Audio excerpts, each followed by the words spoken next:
नमस्कार. कधी विचार केलाय की आपल्या डोक्यात येणारा एखादा साधा प्रश्न तो एका पद्धतशीर वैज्ञानिक संशोधनाचा भाग कसा बनतो? आज आपण याच इंटरेस्टिंग प्रवासाला समजून घेणार आहोत. परिकल्पना म्हणजे हायपोथिसिस आणि संशोधन आराखडा या दोन महत्वाच्या गोष्टी आपण अगदी सोप्या भाषेत पाहणार आहोत.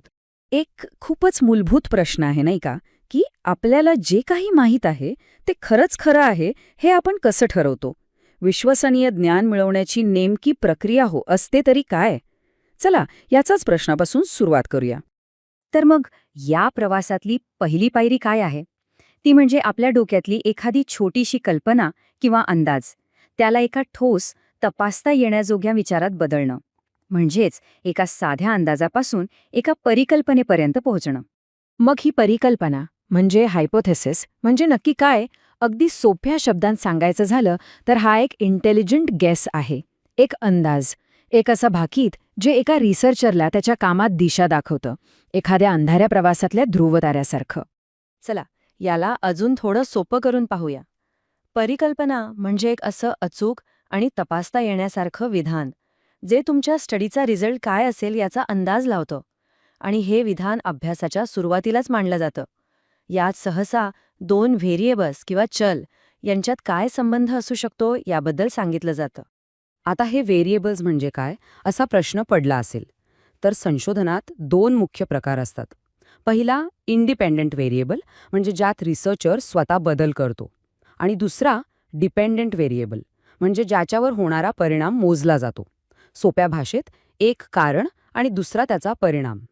F.N. कर्लिंगर यांचे खूप प्रसिद्ध वाक्य आहे जे परिकल्पनेचं महत्त्व अगदी छान स्पष्ट करतं. ते म्हणतात की विश्वसनीय ज्ञान मिळवण्यासाठी माणसाने शोधलेलं सगळ्यात शक्तिशाली साधन म्हणजे परिकल्पना. खरंच विचार करा, या साधनाशिवाय आपलं संशोधन किती भरकटू शकतं, नाही का? ठीक आहे, परिकल्पना एक पॉवरफुल टूल आहे हे तर कळलं. पण मग प्रश्न येतो की एक चांगली, प्रभावी आणि संशोधनासाठी खरंच उपयोगी ठरेल अशी परिकल्पना बनवायची कशी? मुख्यतः परिकल्पना दोन प्रकारे मांडली जाते. पहिली म्हणजे नल हायपोथेसिस. ही काय सांगते की दोन गोष्टींमध्ये काहीच संबंध नाही, सगळं जैसे ते आहे. आणि दुसरी आहे ऑल्टरनेटिव्ह हायपोथेसिस. ही बरोबर उलटं सांगते की नाही, या दोन गोष्टींमध्ये नक्कीच काहीतरी संबंध आहे. संशोधक काय करतात?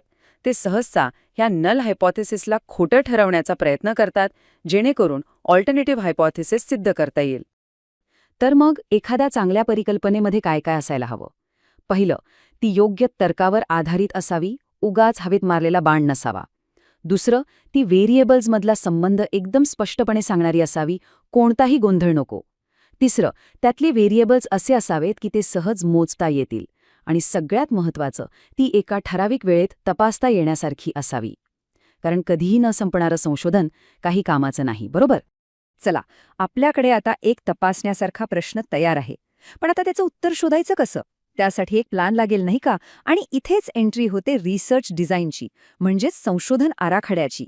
हा आपल्या प्रवासातला पुढचा महत्त्वाचा टप्पा आहे. तर हा रिसर्च डिझाईन म्हणजे काय? सोप्या भाषेत तो म्हणजे तुमच्या संपूर्ण रिसर्चसाठी बनवलेली एक फ्रेमवर्क, एक ब्लूप्रिंट. डेटा कसा गोळा करायचा, तो कसा मोजायचा आणि त्याचं विश्लेषण कसं करायचं, या सगळ्याची ही एक पद्धतशीर योजना असते. पण असा आराखडा बनवायची गरजच काय आहे? तो इतका महत्त्वाचा का असतो? कारण एक चांगला आराखडा आपल्याला आपल्या प्रश्नांची अचूक उत्तरं मिळवायला मदत करतो. तो डेटा कलेक्शनसाठी एक दिशा देतो आणि विश्लेषणासाठी एक मजबूत पाया तयार करतो. यामुळे संपूर्ण रिसर्च जास्त ऑब्जेक्टिव्ह आणि एफिशियंट बनतो. संशोधनाचे तसे तर अनेक मार्ग आहेत, पण प्रामुख्याने 3 प्रकारचे रिसर्च डिझाईन्स वापरले जातात. ज्ञानाच्या शोधाचे हे 3 मार्ग नेमके कोणते आहेत ते आता आपण पाहूया. हे 3 प्रकार अगदी सोप्या पद्धतीने समजून घेण्यासाठी चला एक कल्पना करूया. समजा आपण एका नवीन, अनोळखी शहरात फिरायला गेलो आहोत. ही साधीशी कल्पना आपल्याला हे प्रकार कायम लक्षात ठेवायला मदत करेल. पहिला प्रकार आहे एक्सप्लोरेटरी रिसर्च, म्हणजेच अन्वेषणात्मक संशोधन. नावावरूनच कळतंय, याचा मुख्य उद्देश असतो शोध घेणं, नवीन कल्पना आणि दृष्टिकोन शोधून काढणं. जेव्हा आपल्याला एखाद्या विषयाबद्दल फारसं काही माहीत नसतं आणि फक्त एक प्राथमिक ओळख करून घ्यायची असते, तेव्हा याचा वापर होतो. आपल्या शहराच्या उदाहरणाशी याला जोडायचं झालं तर हे अगदी असं आहे की आपण त्या नवीन शहरात फक्त फिरतोय आणि तिथे काय काय आहे हे शोधून काढतोय, फक्त एक ओळख करून घेतोय. दुसरा प्रकार आहे डिस्क्रिप्टिव्ह रिसर्च, म्हणजे वर्णनात्मक संशोधन. इथे आपण फक्त शोध घेत नाही, तर त्या पलीकडे जाऊन गोष्टींचं वर्णन करतो. म्हणजे एखादी गोष्ट किती वेळा घडते, तिची वैशिष्ट्ये काय आहेत, याचा उद्देश त्या विषयाचं एक तपशीलवार चित्र उभं करणं हा असतो. आता आपल्या शहराच्या उदाहरणाकडे परत येऊया. हे म्हणजे त्या शहराचे रस्ते, महत्वाची ठिकाणं, दुकानं या सगळ्याचा एक नकाशा तयार करण्यासारखा आहे. आपण पद्धतशीरपणे शहरात काय आहे याची नोंद करतोय. आणि तिसरा जो सगळ्यात सखोल प्रकार आहे तो म्हणजे कॉझल रिसर्च किंवा कारणात्मक संशोधन. याचा मुख्य भर का या प्रश्नाचं उत्तर शोधण्यावर असतो. म्हणजे दोन व्हेरिएबल्समध्ये कारण आणि परिणामाचा संबंध आहे का हे तपासणं. इथे जर असं केलं तर तसं घडेल का, अशा प्रश्नांची उत्तरं शोधली जातात. आपल्या शहराच्या उदाहरणात सांगायचं झालं तर हे म्हणजे शहरात एक नवीन मेट्रो लाईन सुरू केल्यामुळे तिथल्या ट्रॅफिकवर काय परिणाम होतो याचा अभ्यास करण्यासारखा आहे. आपण एका बदलामुळे नक्की काय घडतंय हे पाहतोय. चला, आता या तिन्ही प्रकारांना एकाच वेळी पाहूया, म्हणजे फरक लगेच लक्षात येईल. इथे बघा, त्यांचा उद्देश कसा बदलतो. एक्सप्लोरेटरी रिसर्च हे समजून घेण्यासाठी आहे, डिस्क्रिप्टिव्ह रिसर्च चित्र स्पष्ट करण्यासाठी आहे आणि कॉझल रिसर्च कारण शोधण्यासाठी आहे. साहजिकच सुरुवातीला आपण जास्त लवचिक असतो, पण कॉझल रिसर्चमध्ये आपल्याला खूप कंट्रोल ठेवावा लागतो आणि म्हणूनच तिघांमधून मिळणारे निष्कर्षही खूप वेगळे असतात. आता ह्या संकल्पना खऱ्या आयुष्यात कशा वापरल्या जातात त्याची काही उदाहरणं बघूया. ग्रामीण भागातील तरुण शहरांकडे का जातात हे समजून घेण्यासाठी त्यांच्या मुलाखती घेणं. हे झालं एक्सप्लोरेटरी रिसर्च. जनगणनेच्या डेटाचं विश्लेषण करून वेगवेगळ्या राज्यांमधल्या साक्षरतेच्या दरांची माहिती देणं हे झालं डिस्क्रिप्टिव्ह रिसर्च.